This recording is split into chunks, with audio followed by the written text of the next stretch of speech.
在罗东镇41路69号发生这个住宅火警，那我们立即派遣2大队的罗东、东山、广军消防跟义消人员总共69人我们到了现场的时候火势蔓延经过我们全力抢救之后火势已经控制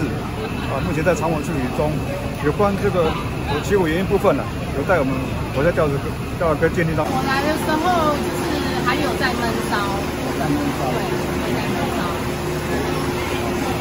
损失的状况目前还不知道嘞，对啊，因为现在也没办法进去，因为也是怕危险，因为它旁边隔壁现在还在闷